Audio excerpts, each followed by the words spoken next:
Bienvenidas a una nueva edición aquí de Tangente. Ya saben, denle al botón de suscribir a YouTube, a plataformas de redes sociales, en Spotify. Lo miré hoy, estamos en el número 20 del país, no está mal, número 20. Número 2 producido en Guatemala. Nos sigue ganando Cash Luna, ¿va? Contra ese fulano sí no podemos hacer gran cosa. Pero estamos de Guatemala, el segundo en producción, hay un montón de cosas mexicanas y demás, algunas españolas.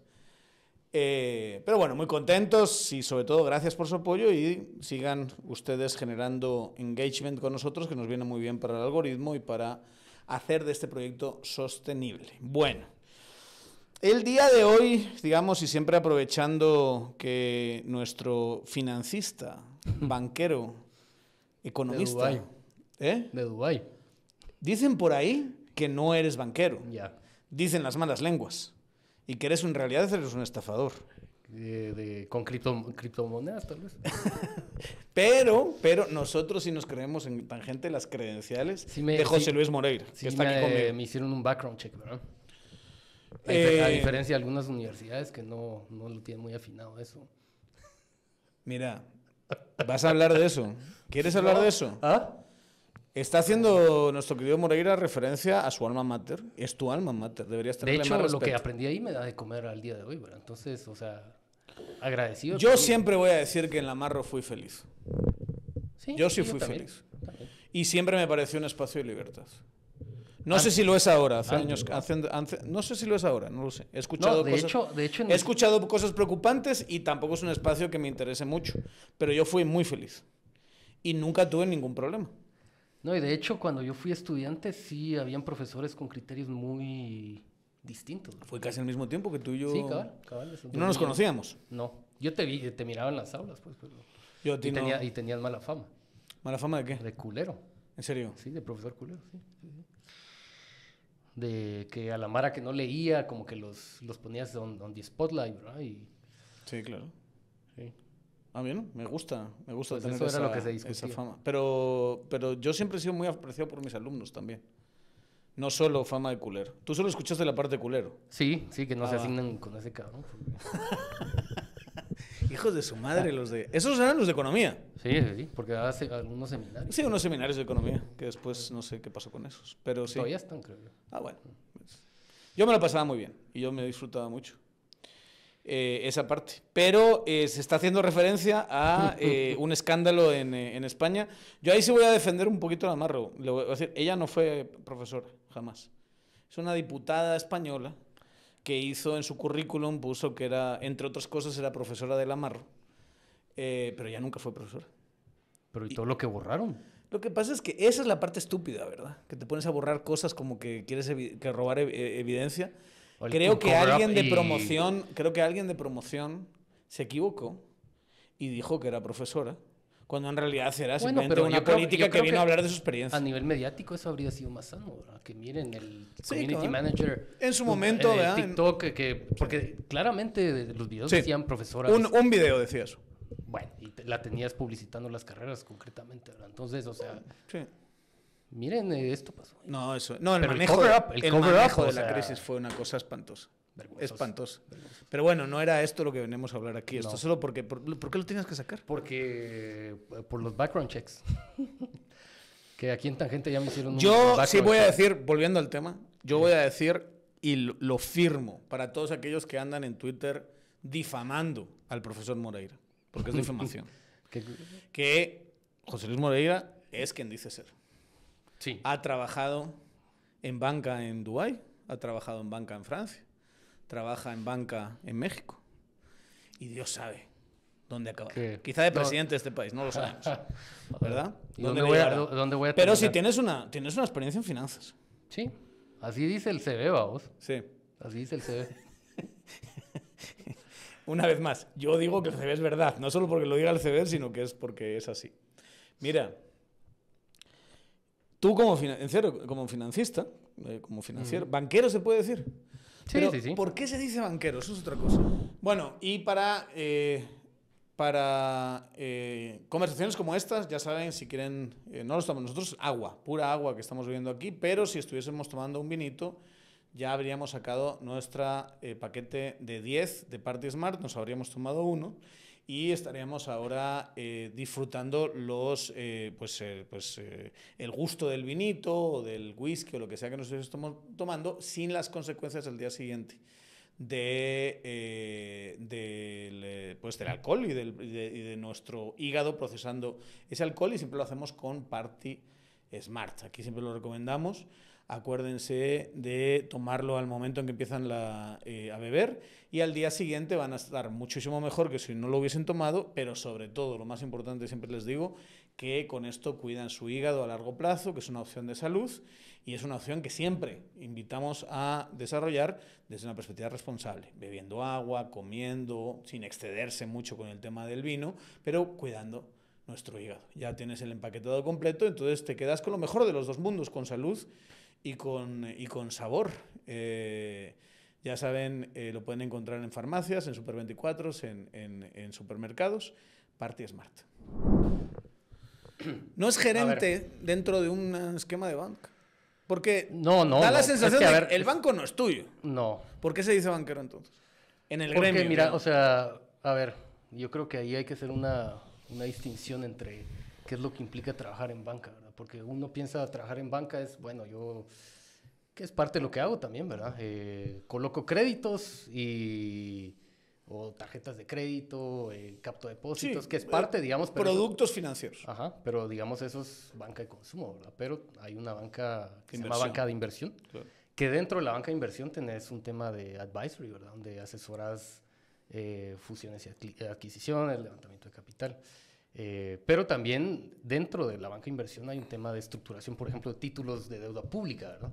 Que es el tema del que vamos a hablar hoy. Y o sea, colocación, por ejemplo, de acciones cuando las empresas salen en bolsa por primera vez, que es todo el proceso de underwriting. Pero eso es banca también, ¿verdad? Pero es banca de inversión, que es distinto a banca comercial. Y aparte tenés, digamos, dentro de toda la cadena de valor del sector financiero, los inversionistas, ¿verdad? Que, pues, o sea, ellos colocan capital en empresas o deuda privada. Pero bueno, eso ya no es banca. Pero yo sí... pues hago un poco de asesoría y estructuro productos de inversión, ¿no? Deuda, equity. Y eso en el gremio se suele denominar banquero. O sea, eres banquero. Sí. Ok, sí, está bien. Te digo porque desde la perspectiva del que no sabe nada, uno piensa en banquero y digo, es dueño del banco, ¿verdad? Y luego el otro es como su empleado, es un gerente. No, y de hecho en inglés, banker es usualmente el que maneja las relaciones con los clientes, ¿verdad? Tengo mi banker. Claro. Que de ahí viene. Va. ¿Por qué hemos invitado al profesor Moreira? Digamos, acreditadísimo por todas partes, con los sellos, con educación en nacional y extranjera, etcétera, etcétera, y con todos los sellos de notario adecuados, legalizados, apostillas y todo. Porque hubo un debate bien interesante, es un debate que sobre todo la gente como yo, que no sabe nada de finanzas, y que nos sentimos tan perdidos, ¿no? Cuando se hablan de estas cosas técnicas, pues merece la pena tener los debates que se han tenido en estas semanas alrededor de la emisión de bonos del Estado.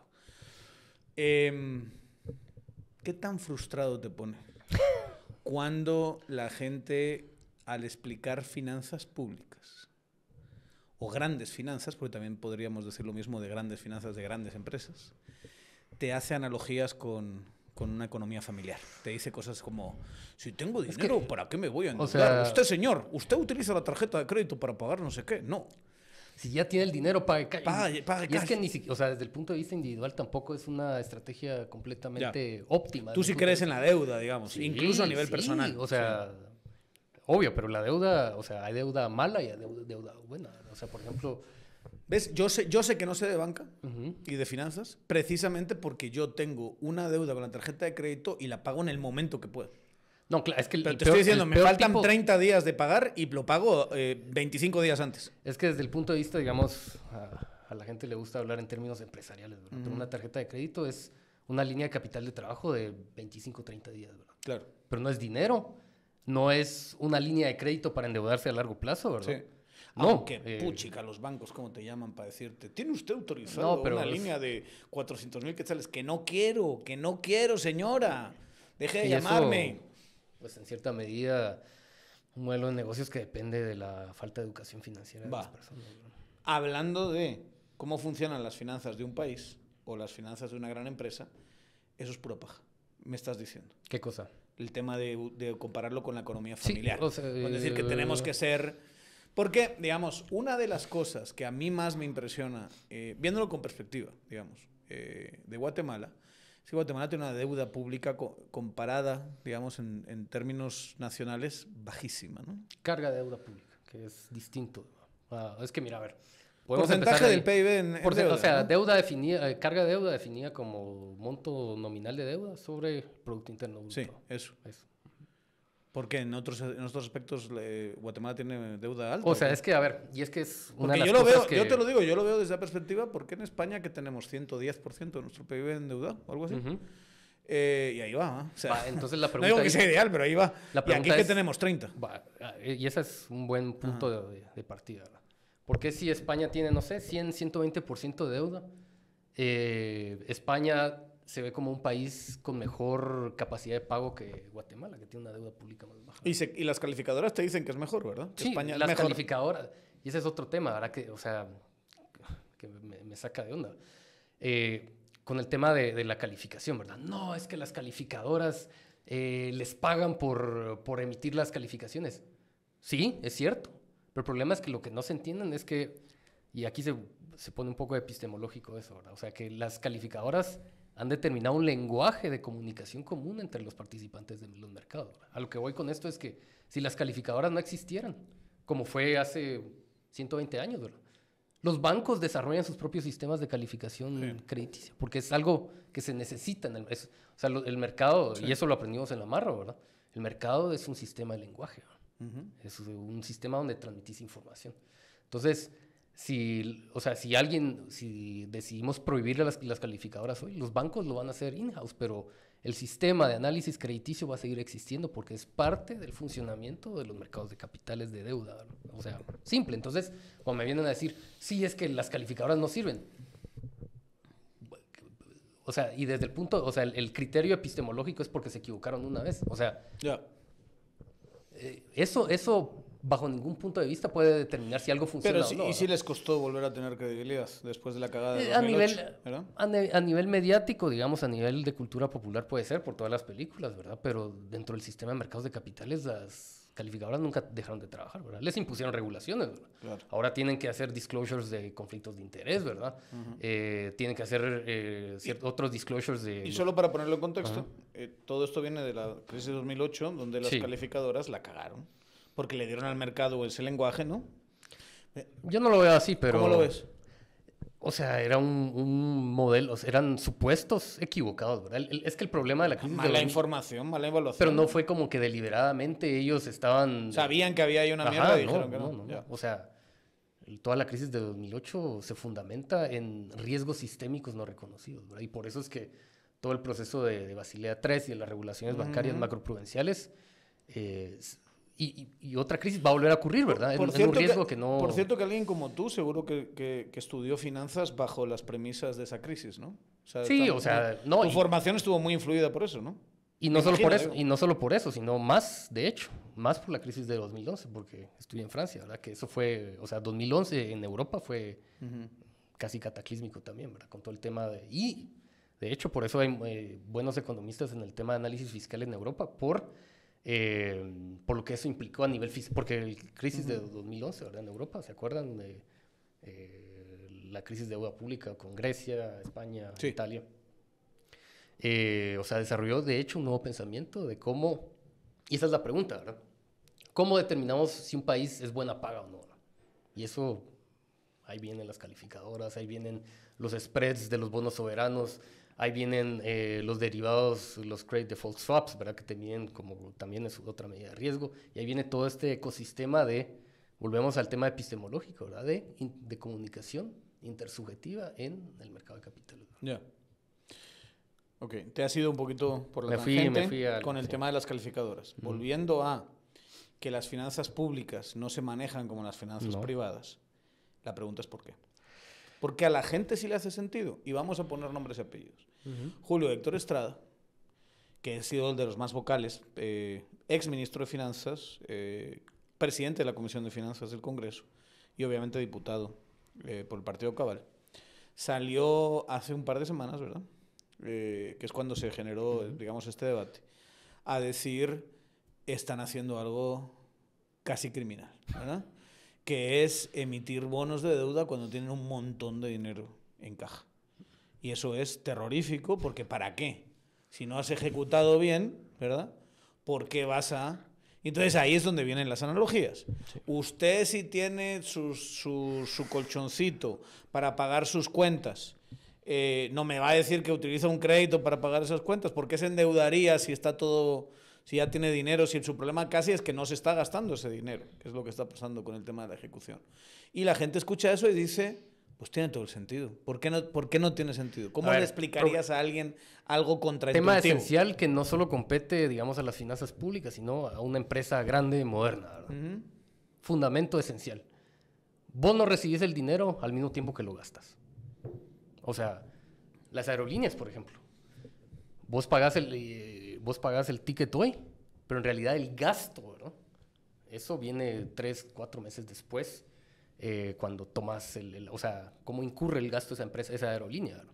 Entonces, problema esencial, el problema del descalce de los plazos, ¿verdad? Tu flujo de entrada no es el mismo que tu flujo de salida, ¿verdad? Eso hay que reconocerlo. Vos tal vez, o sea, como persona individual, si no tenés acceso a crédito, si no tenés tarjeta de crédito, solo te gastas lo que tenés en la bolsa, ¿verdad? Sí, claro.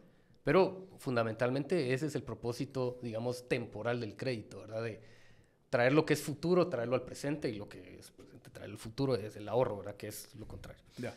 Va. Entonces, reconozcamos esa premisa fundamental, ¿verdad? De que el dinero no entra al mismo tiempo. Que es la premisa de comprarse una casa, ¿verdad? No esperas a gastarte, a acumular todo el dinero para pagar a tocateja la casa, o sea, no sé si se dice aquí a tocateja, en cash, así, al contado. Cayendo el muerto, soltando el llanto. Exacto. No lo haces porque eso significa que te tienes que esperar 20 años y no vas a estar sin casa 20 años. Entonces la puedes comprar ahora. El dinero que ahorraste hace 20 años no tiene el mismo valor ahora, además. Entonces estás haciendo una estupidez y no pides un crédito. Eso es esa es la función del ahorro y el crédito, ¿verdad? Yeah. O sea, como manipular el tiempo, si lo quieres ver así. Sí. Desde esa perspectiva. ¿Por qué en el caso de un país o de una gran empresa es más importante tener ese flujo? Porque eso, y esa es, digamos, la premisa a nivel de empresa, a nivel de Estado, ¿verdad? El problema es que las emisiones de deuda pública tienen muchísimas otras implicaciones.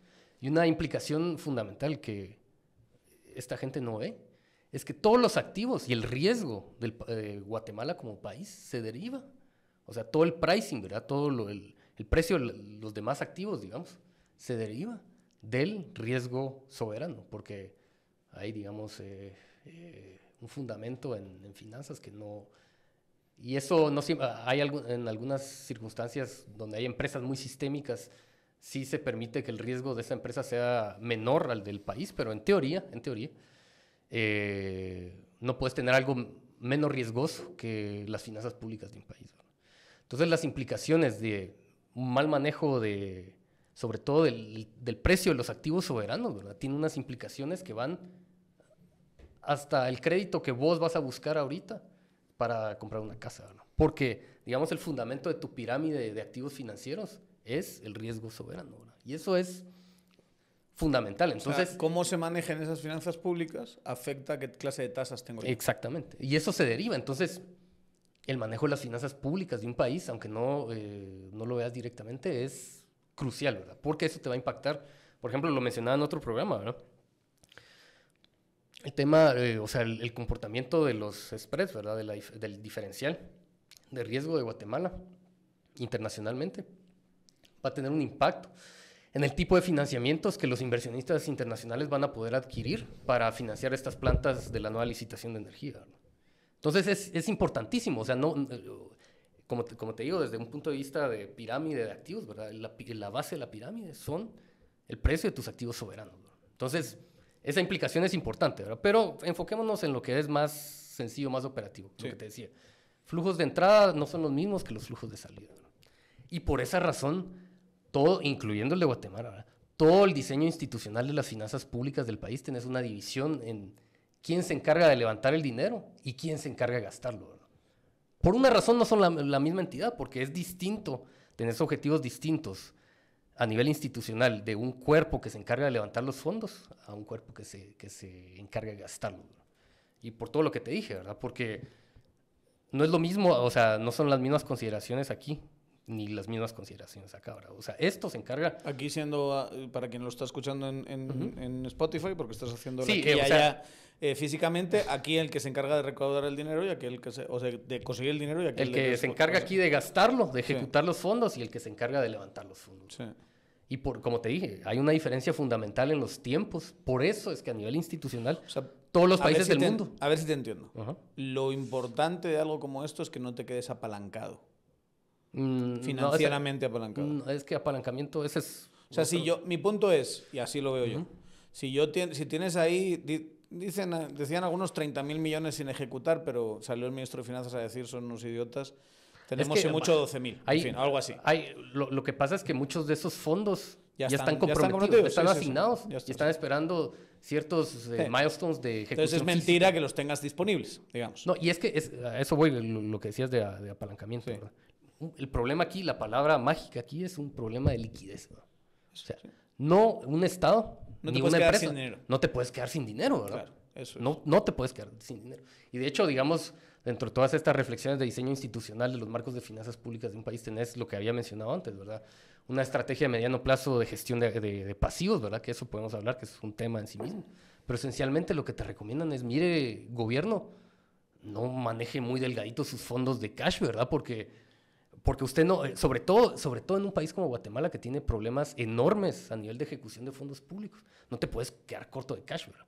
Pero eso, me decís eso, a mí todavía no me convence, ¿verdad? O sea, ya te mencioné el tema de la responsabilidad que tiene el Estado en manejar sus activos de deuda pública, porque tiene implicaciones en el precio de otros activos, ¿verdad? Pero volvamos a esto, al tema de la liquidez. El asunto es que tenés que manejar ciertas reservas de cash, ¿verdad? Porque los montos de ejecución, o sea, el gasto de la ejecución no al mismo tiempo que el momento que lo levantas. Pero volviendo a lo que te decía de la separación, ¿verdad? De quién gasta y quién capta los fondos. Y la diferencia esencial entre eso es que los objetivos no son los mismos, ¿verdad? Los objetivos no son los mismos, los tiempos no son los mismos y los incentivos no son los mismos. ¿Por qué? Claro. Porque, entonces, perdón, solo para entender, tu crítica a esa idea de, pues si yo tengo 30.000, ¿por qué se lo gasta ahora? No estamos hablando de los mismos tiempos, campeón. Me da igual que tengas ahora ese dinero. Lo importante es entender las dos velocidades, digamos, que tiene uno gastarse y otro ingresar. Y es un fundamento institucional, ¿me entendés? Ya. No te puedes pelear con eso. Y incluso en las empresas. Por eso tenés una tesorería, ¿verdad? Un banco, ¿verdad? Una tesorería que se encarga de captar los fondos. Quien los coloca, quien, digamos, hace los préstamos, es otro equipo, porque son incentivos totalmente distintos, claro. Son tiempos distintos, ¿verdad? Por eso es que que a la gente le gusta hablar de empresas, ¿verdad? Por eso es que en las empresas grandes, modernas, hay un equipo específico de tesorería que se encarga de levantar los fondos para que los equipos que se encargan de invertir esos fondos lo tengan disponible cuando lo necesitan. De hecho, pusiste un ejemplo en Twitter que me llamó mucho la atención, por lo ilustrativo, que es Apple, ¿verdad? Y era... eso, y es verdad, ahí sí podemos hablar de apalancamiento, pero dale. Apple es famosamente esta empresa que tiene 100.000 millones de dólares en la cuenta. Literalmente, cachito, ¿verdad?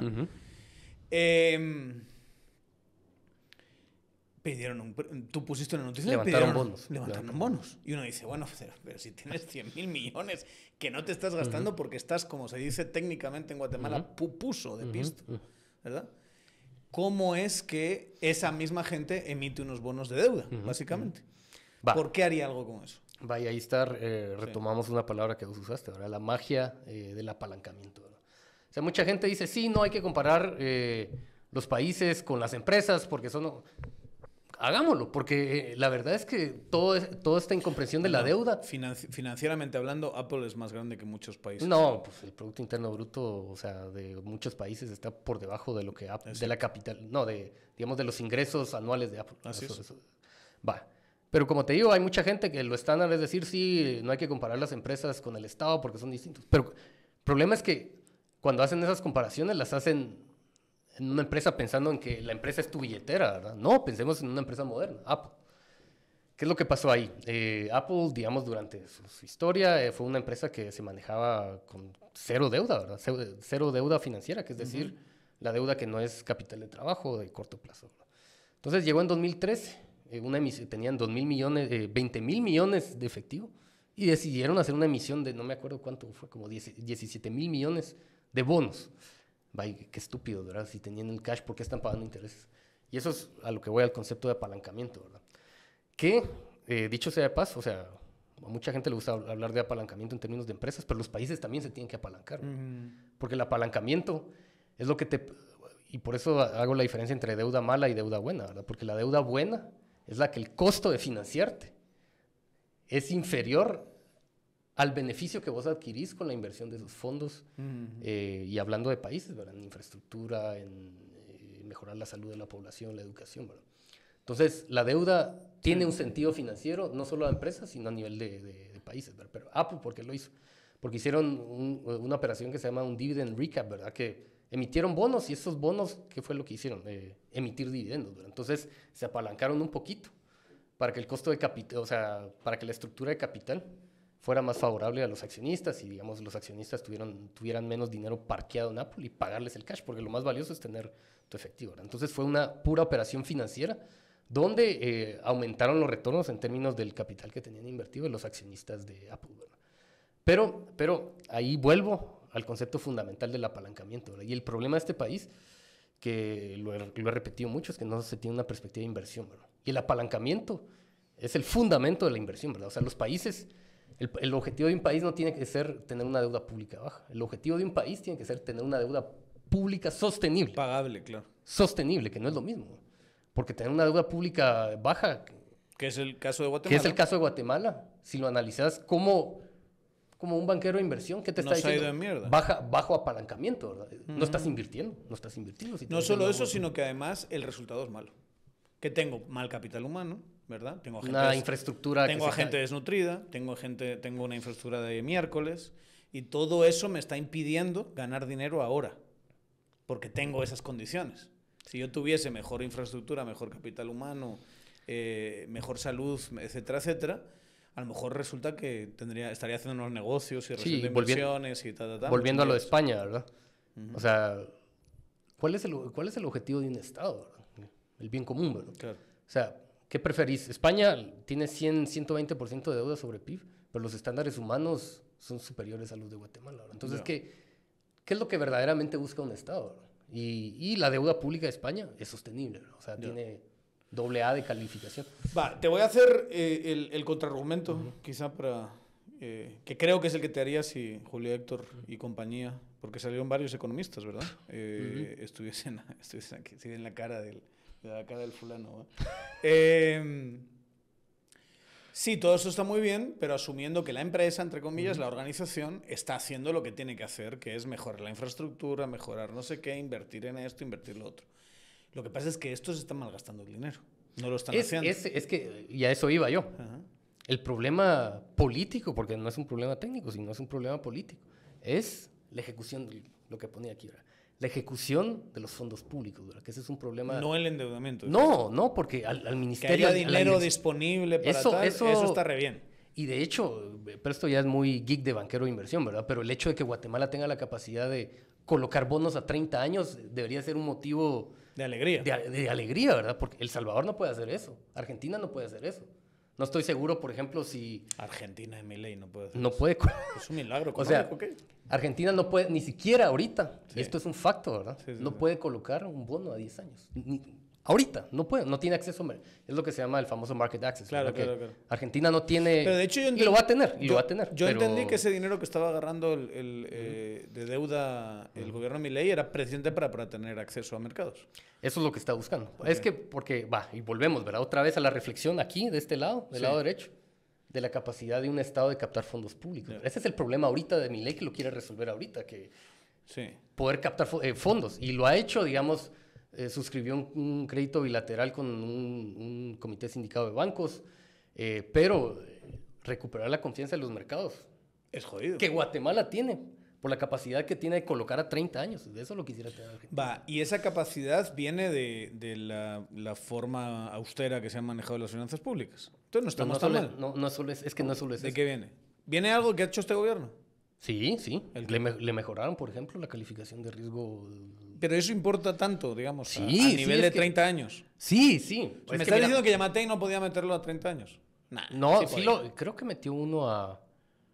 No, creo que sí. Es que, a ver, no se trata de poderlo hacer, o sea, binariamente, sino a qué términos, ¿verdad? Y qué liquidez. ¿Y tú sientes que esto que ha pasado sí ha sido una operación mejor y más sofisticada que las que has visto antes? Pues, o sea, es una emisión de bonos, pues. O sea, no, pero en comparación. Estamos hablando de comparación.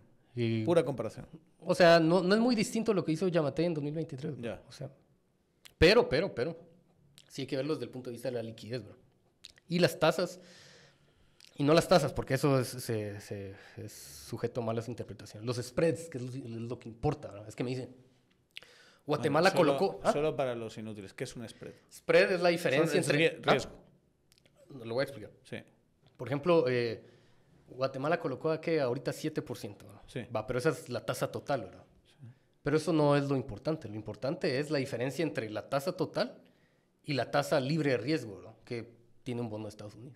Porque esa diferencia es lo que verdaderamente habla de Guatemala como país. La tasa de Estados Unidos es producto de la política monetaria de la Reserva Federal de Estados Unidos, ¿no? Que Guatemala no tiene control sobre eso. Entonces, cuando dicen, las tasas fueron altísimas, sí, mi rey, pero las tasas están altas en todas partes. Entonces, lo que importa es el spread. Claro. Lo que le corresponde. O sea, cualquier otro país que está sometido, digamos, al imperio financiero estadounidense también tiene esas mismas tasas. No, o sea, por cuestión de mercado internacional. El sistema del dólar, ¿verdad? Sí. O sea, los spreads, por ejemplo, que está viendo El Salvador o Argentina, ¿verdad? Son, a ver, Argentina, no los he visto, ¿verdad? Pero son mínimo el doble de Guatemala, si quisiera, o sea, los bonos que están circulando ahorita. Pero eso, o sea, los spreads a los cuales colocó Guatemala ahorita son bajísimos, pues, bajísimos. O sea, menos de 200 puntos básicos, ¿verdad? Que eso, para un país latinoamericano, está bastante bien. Es súper competitivo. Entonces, ¿tú sientes que la gestión de Jonathan Mencos del Ministerio de Finanzas es una gestión o sea, lo que hicieron es decente? No te estoy diciendo que, a ver, yo no quisiera hacer un juicio de valor ahí porque, pues, o sea, podría implicar una declaración política. Lo que puedo decir es una operación normal. Sí. Normal. O sea, no es el escándalo que querían hacer ver los otros de nos están endeudando. No, y es que lo peor, estas condiciones. Mira, y eso ya me preocupa como guatemalteco, ¿verdad? Y lo dije en 2023 cuando Yamatei era el presidente, ¿verdad? Que por cierto no se generó esta misma... Y fue un bono y fue más caro, de hecho. Sí. El de 2023 fue más caro que el de ahorita, a nivel all-in, ¿verdad? Pero lo que yo defiendo, o sea, digamos, es que esta politización de la operación de tesorería del Estado de Guatemala, o sea, la gente no entiende las implicaciones que eso podría tener, porque, como te digo, en 2023 hubo estos huizaches que presentaron un amparo en la Corte para limitar esa capacidad que tiene el Ministerio de Finanzas de colocar... Que es como estas, y me imagino que alguien como tú que conoce este mundo financiero internacional, es provincianismo puro y duro, ¿verdad? No, y es que, olvídate eso ignorémoslo, pero las implicaciones que tiene eso de... Guatemala tiene que refinanciar la deuda el próximo año. Si viene un diputado de Quinta que vuelve a cuestionar la capacidad de Guatemala de poder refinanciar esa deuda, o sea, la licitación de energía, volviendo a ese ejemplo, va a ser un fracaso porque los spreads se van a disparar, ¿verdad? Y ya no va a haber financiamiento para poder construir todas esas inversiones. Y esa gente no piensa en eso. Estás haciendo una referencia, para que no lo sepa, a lo que va a pasar el año que viene, ¿no? Que es una de las mayores inversiones en energía. Bueno, sí. De Guatemala. De la historia de Guatemala. La licitación APEC 5. Sí, o sea, van a licitar un montón de megas, digamos, y se va a tener que construir una infraestructura que va a costar mucho dinero. Y alguien la va a tener que financiar. Claro. Y es tan grande que no creo que todos los bancos locales lo puedan hacer. Entonces tiene que haber financiamiento internacional. Claro. Y esto como te digo otra vez, ¿verdad? No se entienden las implicaciones de sabotear el precio del activo fundamental de todo el riesgo de Guatemala por estupideces políticas coyunturales, ¿verdad? O sea, es la falta de este pensamiento de Estado de largo plazo de construir instituciones que funcionen a todos por ganancias de política, porque eso es Fue una politiquería. Pero ¿crees que las personas, y hablando sin decir nombres, Julio Héctor Estrada, ¿crees que él no entiende esto que estás diciendo tú o que lo está haciendo pues, con mala fe? Sería bastante sorprendente teniendo en cuenta la experiencia que él tiene, ¿verdad? Tiene las credenciales académicas, tiene las credenciales profesionales, fue ministro de Finanzas y atentando contra el objetivo fundamental del Ministerio de Finanzas Públicas, que es captar financiamiento. O sea, tú lo que le dirías es sí, el tema de ejecutar es un problema. Lo tenemos que discutir como país. Pero es un problema que está en esta dimensión, que está separada de esta otra, que es captar dinero. Es que ese es el fundamento. Ya. Es distinto captar financiamiento, eso son operaciones distintas. Porque, por ejemplo, ¿por qué al director de crédito público le interesaría esperar que se vaya a ejecutar un proyecto cuando las tasas en este momento están... Los spreads de Guatemala están bajos? ¿Por qué me tengo que esperar a que este proyecto se ejecute si lo que yo me podría ahorrar emitiendo ahorita es muchísimo más grande que si yo lo hago después? Bueno. Claro. Y otra cosa que decían, sí, que las tasas están altísimas, pero todos los bonos de Guatemala son refinanciables. Bro. O sea, al ministro de Finanzas el próximo año se le puede ocurrir, si las tasas bajan, de recomprar esa deuda y emitir deuda a términos más manejables, ¿verdad? Pero como te digo, esos juegos políticos que, o sea, qué vergüenza, ¿verdad? Qué vergüenza que el diputado se meta a generar, digamos... A torpedear la institucionalidad de las finanzas públicas de Guatemala. Te entiendo. O sea, te generas un debate donde hay una operación normal, quizá no brillante ni maravillosa, normal. Sino que es una operación que necesita el Estado para su propio funcionamiento, poniendo en riesgo, si pega esta clase de discurso, ahí sí un futuro no, pero eso importante. Es lo que te digo, en 2023 estos huizaches que estaban presentando un amparo por eso, o sea, limitar la capacidad del Ministerio de Finanzas a refinanciar sus bonos internacionales, o sea, esos son los capitalistas de Guatemala, o sea, es ridículo. O sea, eso no es capitalismo, de hecho. Es feudalismo, finquerismo, bananerismo de lo más bajo. Pero hablando precisamente del amarre, lo que decías, ¿no crees que viene también muy de esa clase de cosas, o sea, por lo menos a nivel Estado? Tienes un montón de mensajes que te dicen que el endeudamiento es casi el cáncer más importante. No, es que tienes a gente indignada por este endeudamiento, diciendo, nuestros hijos van a pagar y no sé qué. Y eso lo repito siempre, la deuda pública nunca se paga. O sea, pagar la deuda pública no es un problema. O sea, el tema de la sostenibilidad de la deuda pública es un problema para algunos países. Pero eso de que el Estado un día va a venir y pagar toda su deuda, eso no ocurre. ¿No has escuchado el mito de Ubico? Que Ubico pagó antes de irse. Ubico pagó las deudas y dejó 0 deudas el Estado. Fun fact, hay digamos, una de las economistas especialistas en todo el tema de deuda pública, que de hecho de eso hice mi tesis, ¿verdad? en el máster. Es Carmen Reinhardt, que fue la economista, creo que todavía es global del Banco Mundial, ¿verdad? Y hay un paper de ella súper interesante que se llama Serial Defaulters, ¿verdad? Que significa como que los países que entran en impago muchas veces. Sí. Y hay una base de datos súper interesante de pues, los defaults, sobre todo de países de América Latina. Y de hecho, fun fact, el último default de Guatemala, o sea, la situación de impago, o sea, porque hay definiciones que es un impago, ¿no? Claro. Pero fue en 1933. Y adivina quién era presidente en ese momento. O sea, no sé si fue antes o después, ¿verdad? Porque fue justo en ese año, ¿verdad? Pero el último impago de Guatemala fue en 1933. Y de ahí Guatemala, o sea, ha tenido la capacidad. Empieza a gobernar en 1930, ¿no? O por ahí. 29. No tengo la fecha exacta. Sí, porque o 31, ¿no? Porque son 14 años de Ubico, creo que es. Y se va obviamente en el 44, ¿verdad? Sí, el 30, ¿no? Sí, el 30. Sí. Y hubo un default. Entonces, cuando hay un default, hay un proceso de impago, de que o sea, depende, ¿verdad? Pero se reestructura la deuda. Los inversionistas que prestaron el dinero pierden un poquito, ¿verdad? Y bueno, es un proceso espantoso que Argentina es el país más...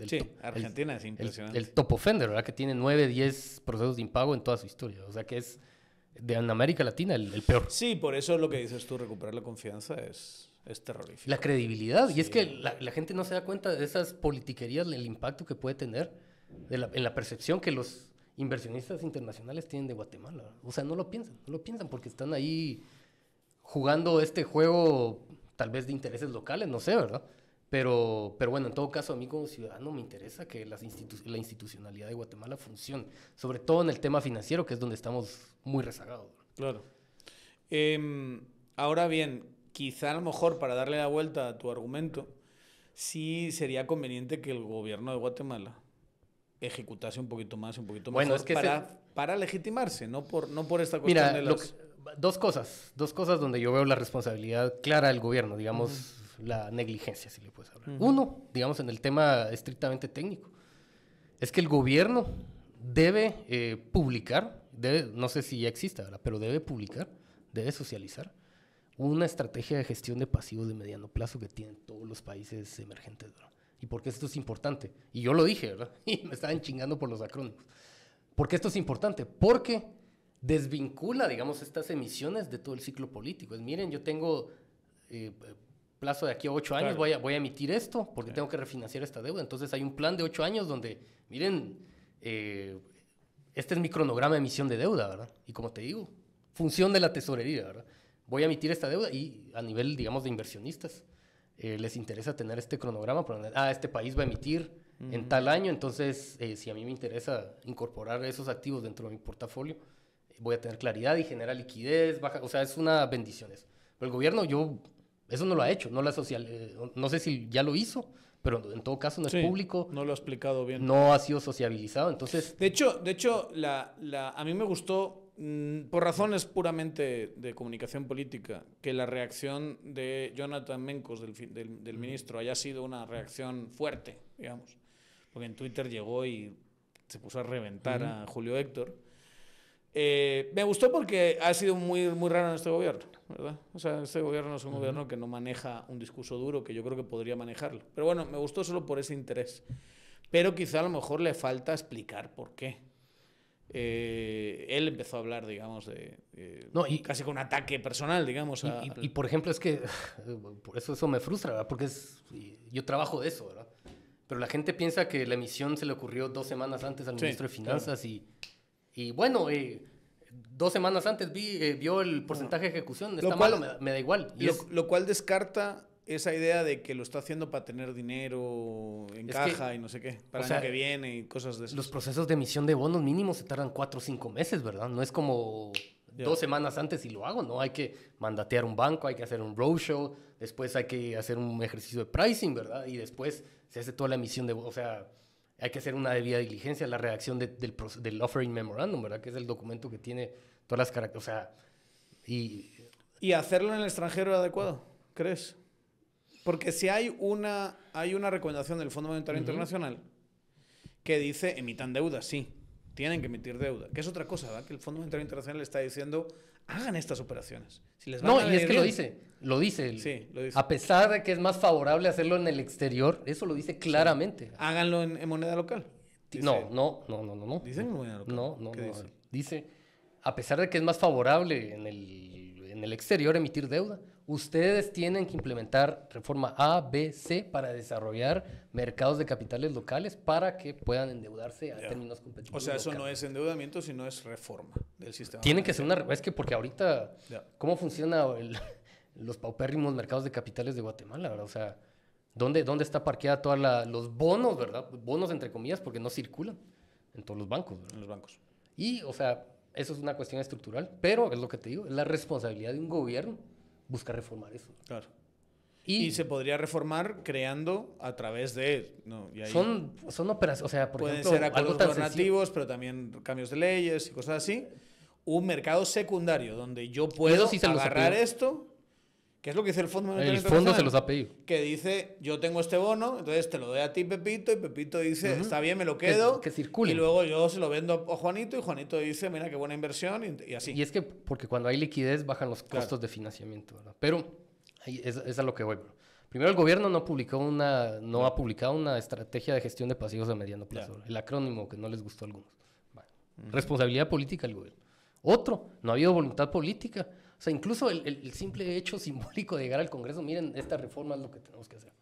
Aunque no pase, pero Sí. Tenés un fiduciary duty de presentar... Sí. Como va a pasar con todas las grandes reformas que seguramente se queden durmiendo el sueño de los justos, pero tienes que llegar y decir... Pero tienes que hacer una declaración política de principios, ¿verdad? Ya. El no haberla hecho es tu responsabilidad. Claro. Y el otro, el tema toral, y es un tema, como digo, estructural, porque no es exclusivo de este gobierno. Es la ejecución de fondos públicos en Guatemala, que es una pesadilla, ¿no? Una pesadilla. O sea, el problema ahí es mucho de fondo, ¿verdad? Es de la columna vertebral del Estado de Guatemala, que nadie se ha preocupado de eso en pues, toda la historia del país, ¿verdad? Pero otra vez, ¿verdad? Tu responsabilidad como político, tu responsabilidad como miembro de un gabinete este es el problema, yo tengo la responsabilidad política de buscar cómo lo soluciono, ¿verdad? Yo sé, dependo del Congreso, pero ¿por qué no se ha hecho? Eso tal vez podría ser la responsabilidad del gobierno, ¿verdad? Pero estos juegos politiqueros de torpedear la institucionalidad de las finanzas públicas de Guatemala, que, de hecho, por ejemplo, yo que he estado en ese mundo, ¿verdad? Una de las cosas que se admira del marco institucional puramente operativo de las finanzas públicas de Guatemala es el fondo de amortización. O sea, vos sabés que en la ley orgánica del presupuesto, por ley, ¿verdad?, Guatemala, dentro de sus asignaciones presupuestarias, tiene que tener garantizado un año antes, ¿verdad?, todo la amortización de deuda pública. Entonces hay un fondo que te garantiza claro. que eso yo me imagino que tú estás en el mercado y dices, puchica, tienen como que pagarme. Eso entonces es bueno. Le voy a meter a esto. Eso, claro. O sea, desde un punto de vista de estructuración de deuda es como un security, ¿verdad? Una garantía, digamos, tenés una cuenta de reserva.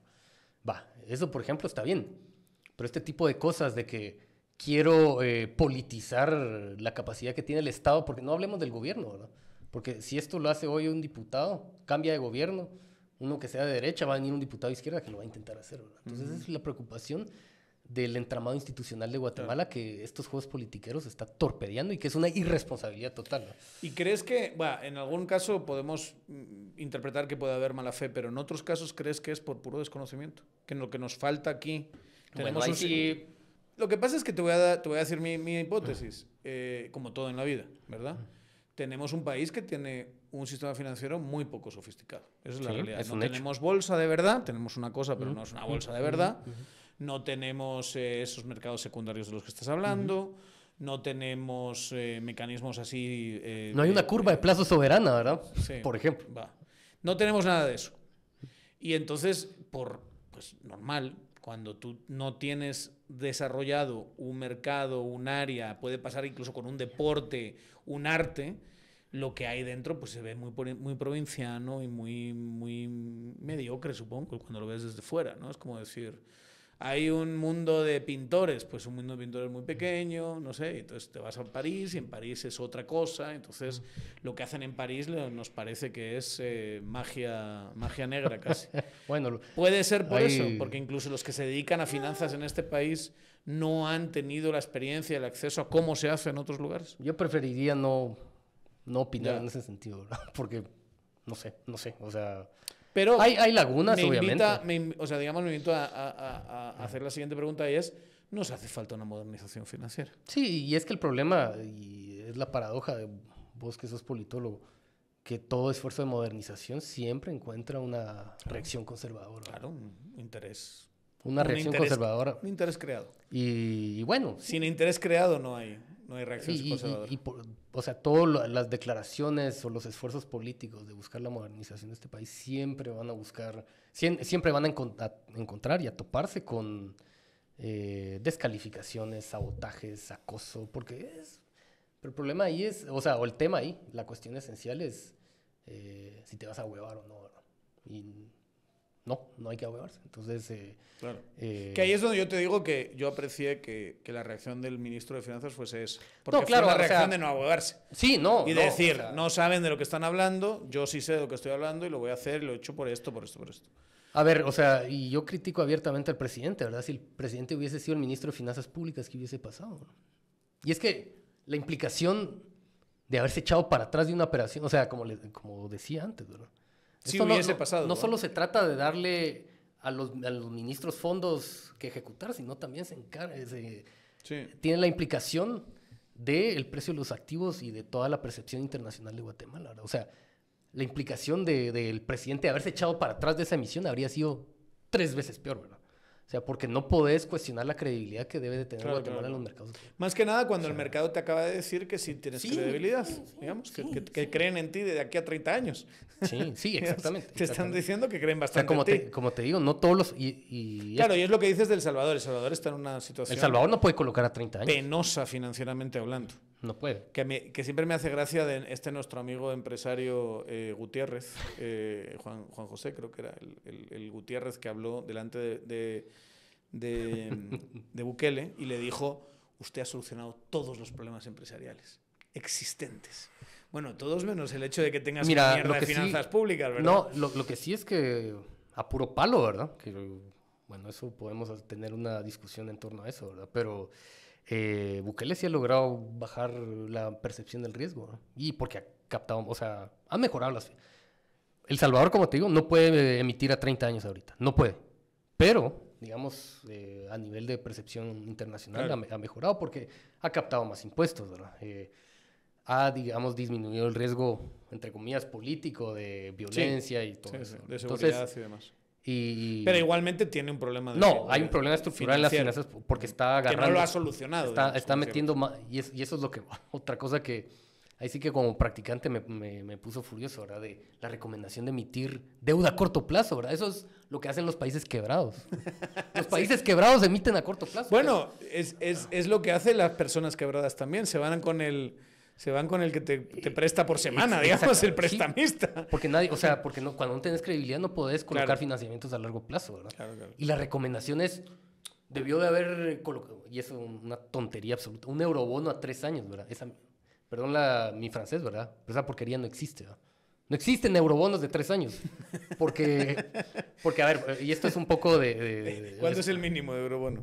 10 es que, de 5, hecho, es lo que se llama benchmark maturities, ¿verdad? O sea, 5 años, hay 5 años, hay 7, hay 10, 12, de ahí 20, 30, ¿no?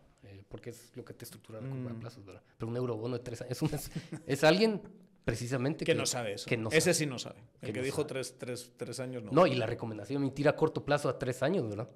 O la otra, nos debimos de haber ido con el Banco Mundial. O sea, ¿cuánto crees que tarda estructurar un crédito con el Banco Mundial? 2, 3 años. Y tu use of proceeds, ¿verdad? Que es en qué vas a ejecutar los fondos, está amarrado. No podés hacer otras cosas, sino contractualmente tenés que... Te dice el Banco Mundial, vas a hacer este proyecto de esta manera, con estos lineamientos. Y tiene que pasar por el Congreso. Claro. O sea, pero... Obviamente cuando vos hacías la pregunta, ¿es esto desconocimiento? Sí. Puede ser, ¿verdad? Pero a mí no me gusta... Bueno, si alguien dice, si me estás diciendo que alguien dijo, vamos a emitir a 3 años un eurobono, y tú me estás diciendo que no existen los eurobonos a 3 años, es alguien que claramente no sabe. Sea, los eurobonos líquidos y que los puedes tradear, ¿verdad? Que es lo que busca emitir Guatemala. No, eso no se puede hacer. No se puede hacer. Porque... Y esto es una reacción técnica, una explicación técnica que solo alguien que ha estado ahí lo entiende, ¿verdad? ¿Y por qué es? Porque los fondos de gestión de activos, ¿verdad? Usualmente tienen como buckets digamos, de plazos, si lo querés ver así. Entonces, en esos buckets de plazos, dicen, bueno, del 20% de mi portafolio de deuda en mercados emergentes, la voy a colocar a 7 años. Entonces, tengo que comprar bonos de 7 años.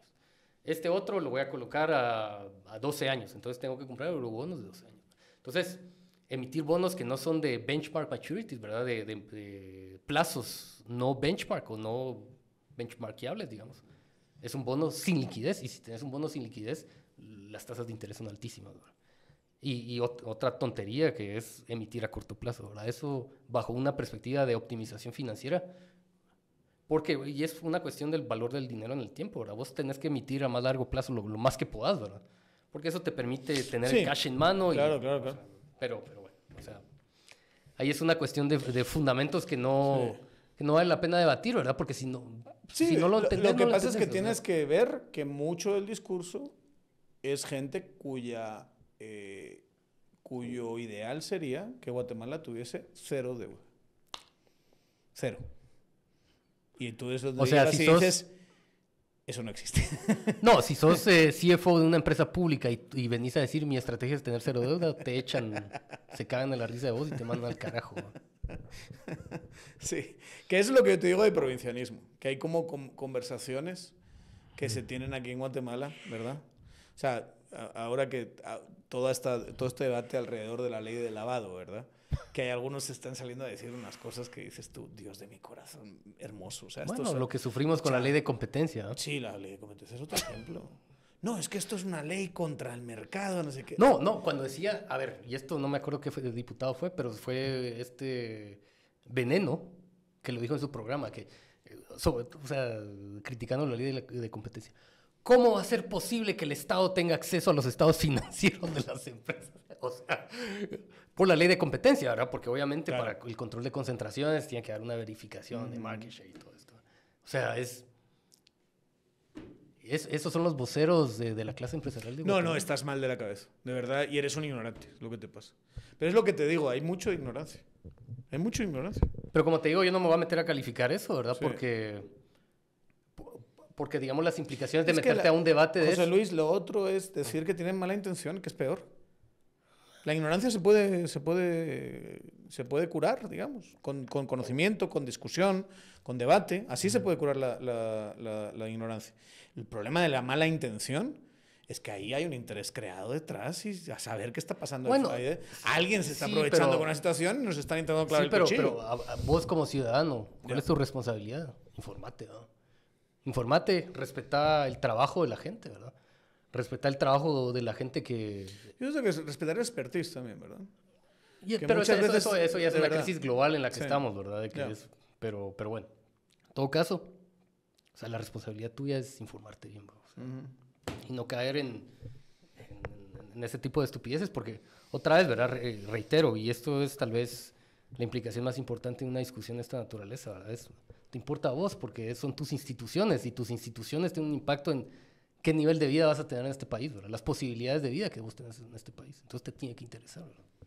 Y no tenés que involucrarte en estos juegos estúpidos. Yo te diría que además hay una postura que yo respeto mucho más, que es la postura directamente, no sé, del subversivo marxista, que te dice, bueno, hacer todas estas cosas también, modernizar tu sistema financiero, es acoplarte al sistema capitalista internacional y es acoplarte a las normas de ellos, y eso está mal por A, por B, por C. A mí eso me parece mucho más respetable, que tengas una idea de país que va en contra de la premisa, a que tengas a gente que se dice a sí mismo capitalistas y que luego no entienden que para estar metidos, hablando de un tema que ese sí me lo conozco mucho más, que es el tema de beneficiarios finales, que estoy que exploto, digamos, de las estupideces que tengo que leer de gente supuestamente inteligente.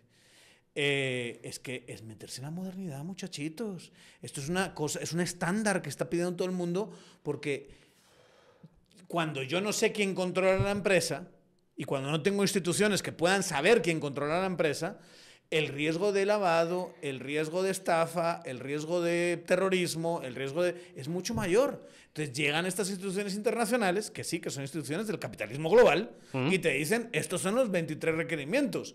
¿No quieres eso? Vas a seguir siendo un paria, campeón. Entonces, insisto, llega el marxista y me dice, pues quiero seguir siendo un paria, porque yo quiero un tipo de economía distinto, planificado internamente, autárquico, no quiero vincularme, si me va a vincular con otros países socialistas, porque no creo en este sistema capitalista. Digo, pues me quito el sombrero, porque es mucho más, o sea, yo no estoy a favor, obviamente, porque uno sí es capitalista, pero me parece que es una postura mucho más coherente que estos fulanos que te dicen, soy el más capitalista y liberal del mundo, pero luego en el mercado internacional te dice, bueno, adáptate, no seas un animal, no seas un pueblerino, y te vienen diciendo, esto es que puede pasar esto y puede pasar lo otro y nos van a comer los niños comunistas si hacemos ley de competencia, beneficiarios finales, leyes antilavado, leyes no sé qué. Dices tú, mano, es que no puedes. No, y es que eso de beneficiarios finales, o sea, no es mi expertise, ¿verdad? Pero, por ejemplo, cuando haces un KYC de un banco, o sea, tienes que saber quiénes son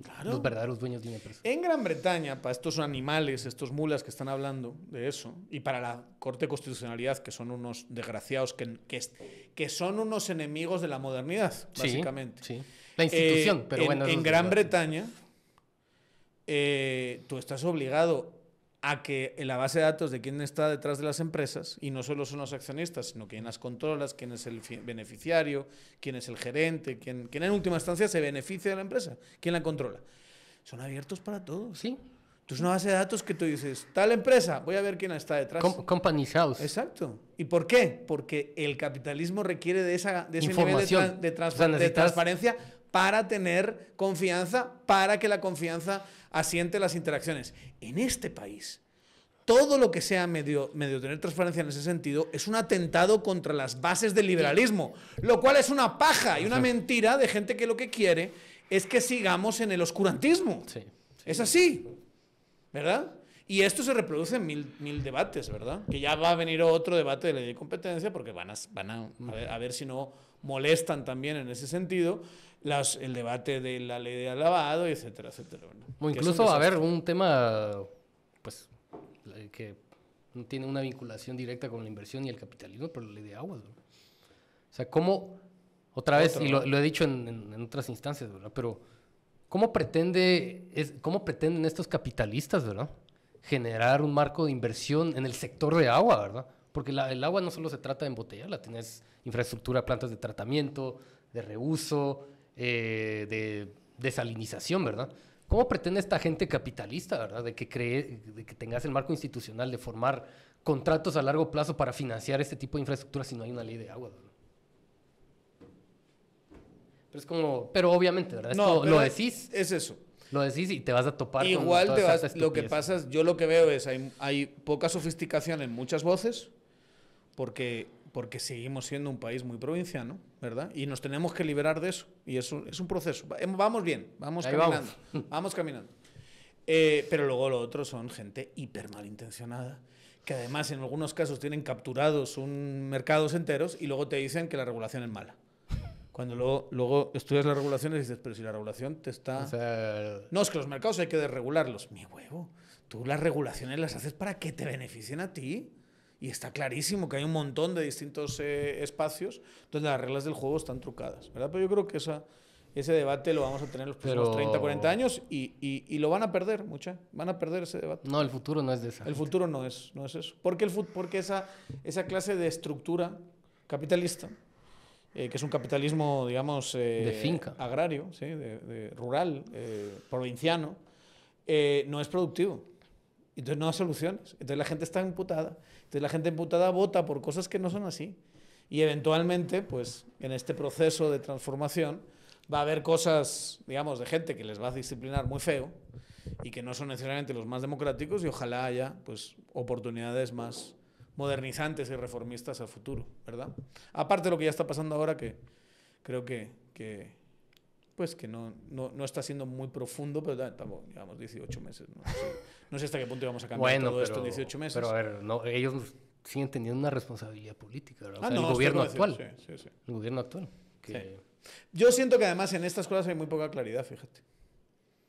Muy poca claridad. Es que el problema, y es lo que... En reforma económica, de mercados, de capitalismo, de modernización, yo no sé si la ves tú, yo no veo una agenda transformadora hoy.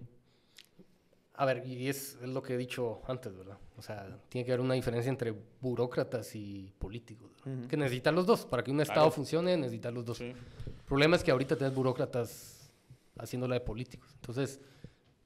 porque no son estadistas, porque no tienen, digamos, una visión del país que quieren implementar a largo plazo ya establecida, ¿verdad? O sea, solo están viendo el día a día, ¿verdad? Y el problema es que... Igual nuestras instituciones te encierran un poco en eso, pero es que también... estás ahogado en medio de todas las cosas. Pero es que tenés una responsabilidad, delegás, ¿verdad? Eso del día a día, ¿verdad? Y vos como político te enfocás en la visión a largo plazo. El problema es que este gobierno fue electo bajo una bandera que apoyamos vos y yo, ¿verdad? Sí, claro. Entonces, y todavía. Y el problema es que la credibilidad del reformismo está en manos de esta gente que no tiene interés en buscar, en articular políticamente, ¿verdad?, hacia dónde tiene que ir el país. Y el problema es que ahí le abrís la puerta a la cleptocracia fascista de Guatemala, finquera fascista de Guatemala. No sé si, pero quizá otro tipo de cleptocracia sí. Más centralizadora, populista. Eso puede que venga, eventualmente.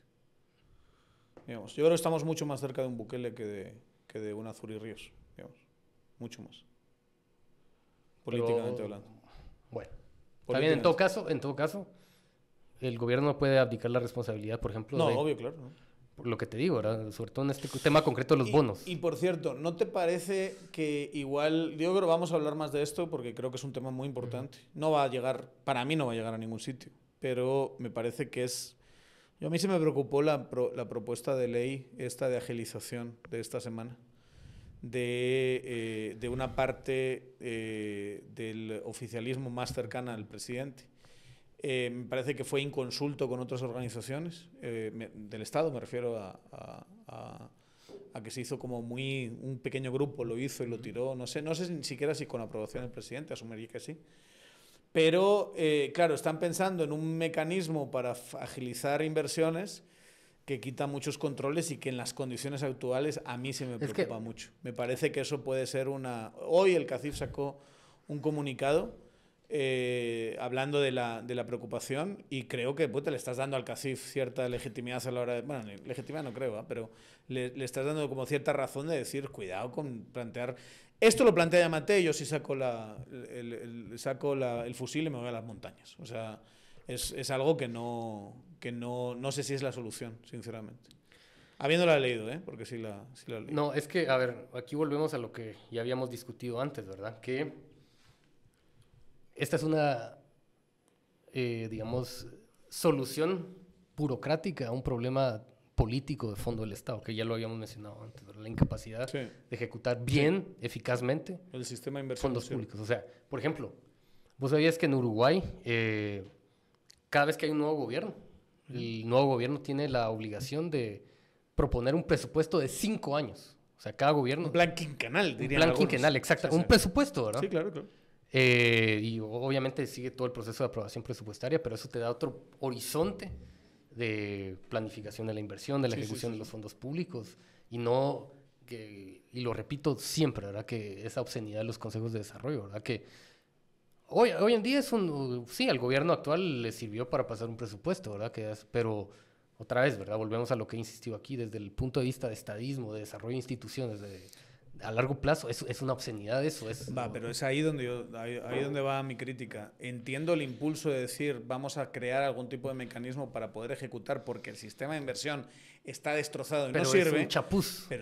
Es un chapuz. Porque es casi como decir, bueno, hagamos esto durante unos años, pero no entro en los temas de fondo. El tema de fondo es territorial. Sí. El tema de fondo es político. Sí. El tema de fondo es tecnocrático, ¿verdad? El tema de fondo es de planificación de largo plazo. Esa mierda de planes anuales, mucha. No nos van a llevar. Tenemos que pensar en 10, 15, 20 años. ¿Qué clase de infraestructura puedes construir en un año? No se puede. En 4 años. Imagínate licitaciones que tienes que hacer en un año. Eso es ridículo.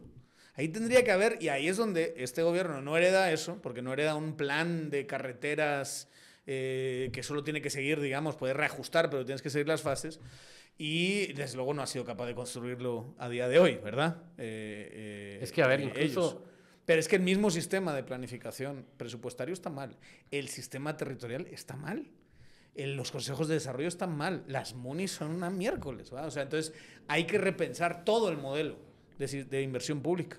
¿Por qué el diputado que está ahí jodiendo la capacidad del Estado de levantar, por qué no se pone a pensar en eso, ¿verdad? Que ahí probablemente tenga aportes importantes que hacer, ¿verdad? Ya. En lugar de estar jugando este juego político que torpea las instituciones. Porque, o sea, ahí, digamos, en toda esta reflexión de la ejecución, digamos, de un sistema nacional de inversión pública, ahí es donde todos tenemos que estar pensando. Y quizá hay que decirlo, concretamente este diputado Julio Héctor, sí hay que revisarse algunas cosas, porque, digamos, el legado de las alianzas público-privadas de A Nadie, que además es el peor nombre de la historia de la humanidad, ¿verdad? Hablando de instituciones públicas que no sirven para ni miércoles en términos de inversión pública, el A Nadie es seguramente de las peores, ¿verdad? No, y Julio Héctor jugó un papel ahí importante. No, y esos proyectos, o sea... es horroroso esa institución, horroroso. Y yo lo digo como pues alguien que trabaja en eso, ¿verdad? O sea, son unos proyectos que la estructuración es una vergüenza, ¿verdad? O sea, ¿qué clase de inversionista...?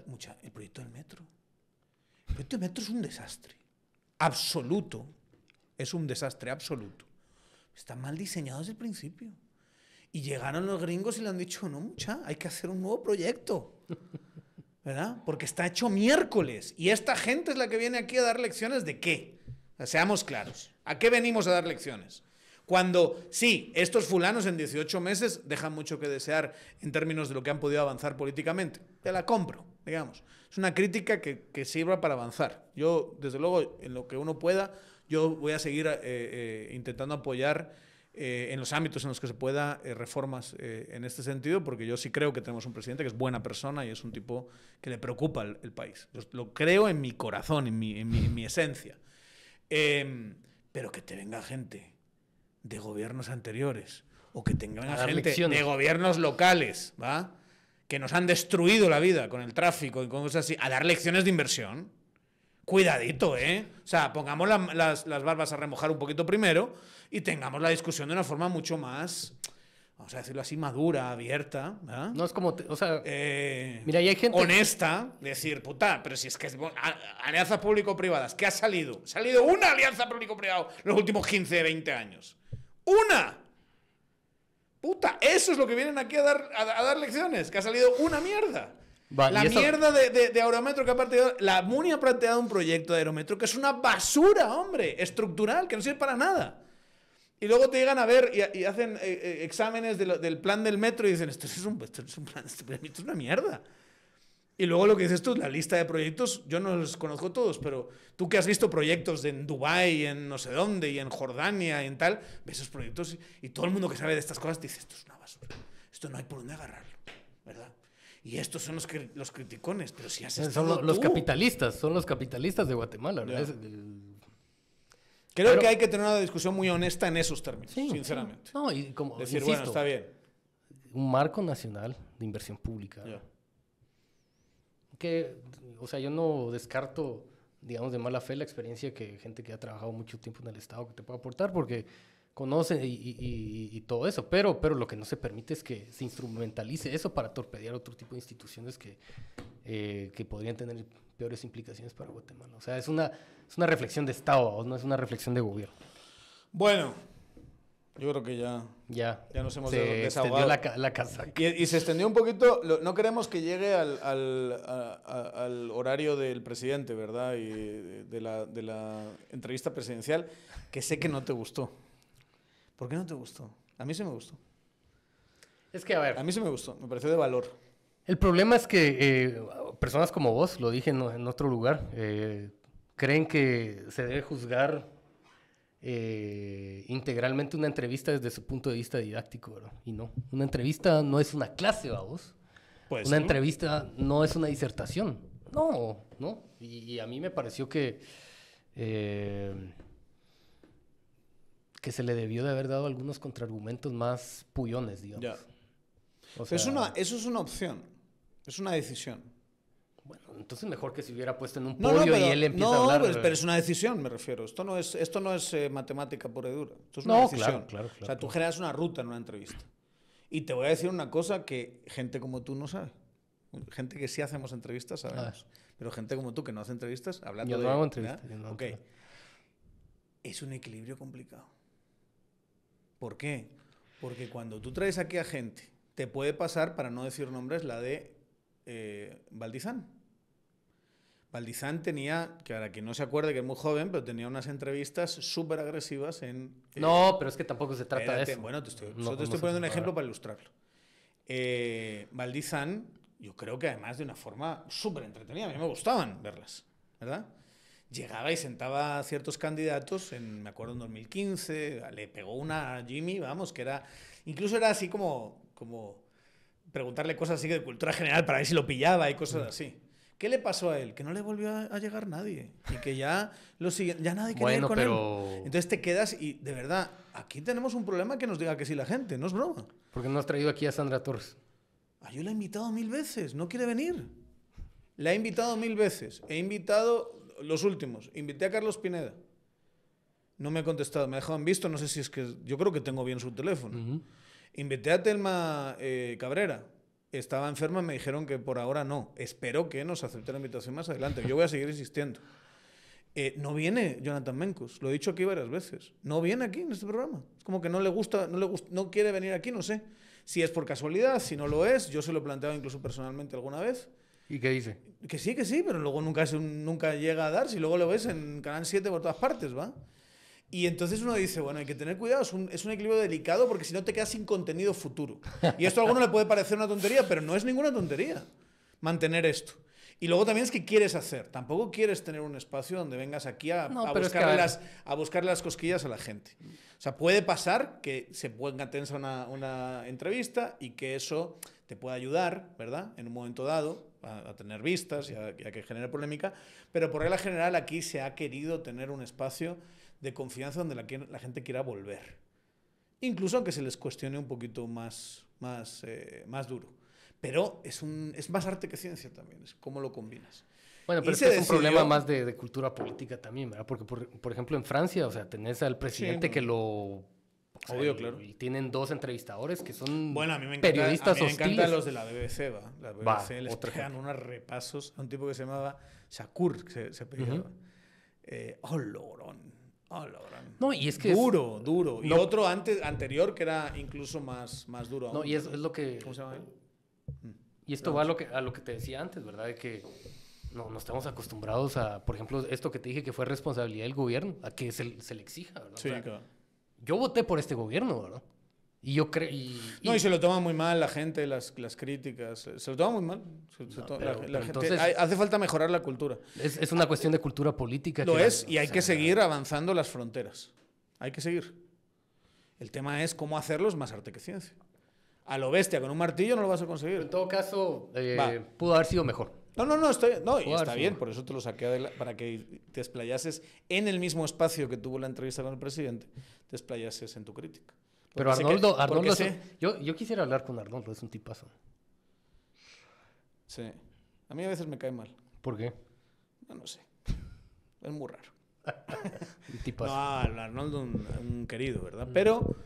no es fácil. Y yo creo que al final, para mí, lo que sí es importante es que la entrevista sea de valor. Mira, lo que sí te digo es que... De valor público, de valor de discusión, de valor... Eso es lo que es. Lo que te digo es que a vos no te hubiese puesto con el presidente, pues. Porque habría sido una entrevista... Saber si lo hubieses dejado hablar, para empezar. Mira, te he dejado hablar a ti. Te he dejado hablar a ti en esta ocasión. ¿Ha hablado o no ha hablado este tipo? ¿De qué puta se está quejando? Ha hablado lo que le ha dado la gana. No, pero es una queja, digamos, generalizada que no se remite exclusivamente a lo que yo pienso. Sino... Que hay gente que dice que yo no dejo de hablar. Bueno, pues que monten su... Lo que pone, que monten su podcast. Si quieren hablar. No, está bien. ¿Sabes lo que es maravilloso? Que pueden no escuchar. No, mira, está Daniel, no, que ese no deja hablar. No quiero escucharlo. Pero aquí estamos, ¿sabes? No, pero a ver. Solo detrás de Cash Luna. Bueno, hay un objetivo ahí para este podcast. No, yo creo que no lo veo, no nos veo ganando. Complicado, ¿ah? Sí, no lo veo. No, pero debería ser una aspiración que esto se vuelva un credo, ¿verdad? El tema de la modernización del país. Debemos hacerlo. Bueno, aquí estamos haciendo nuestro mejor esfuerzo, ¿verdad? Y no digamos que no se ponen encima de la mesa estas cuestiones, ¿verdad? Pero bueno, y si tienes algún puñetero otro problema en cómo hago yo las entrevistas, montas tu podcast y las haces tú. ¿Sí? Ya está. Con eso nos despedimos, que ya nos hemos alargado bastante. Sí. Y nos vemos en la siguiente, también entretenida como pueda haber estado esta. Denle a suscribir, yo creo que José Luis, por puro resentimiento, no nos sigue. No está en YouTube, estoy convencido que no tienes notificaciones puestas. Pues es que yo creo que ni siquiera cuenta. Bueno, ya está. Entonces ahí está. Ya tenemos un objetivo. Te abres hoy mismo el canal de YouTube, que es un gran canal, es un gran lugar, digamos, donde acceder a un montón de conocimiento. Y nos das suscribir, lo primero que haces a Tangente. Y le das like a cada uno de los videos y haces un par de comentarios en cada uno de los videos para que nos mejore a nosotros el tráfico y sigamos adelante. Y a ustedes nos vemos en la siguiente. Pásenlo bien, pórtense bien y nos estamos hablando.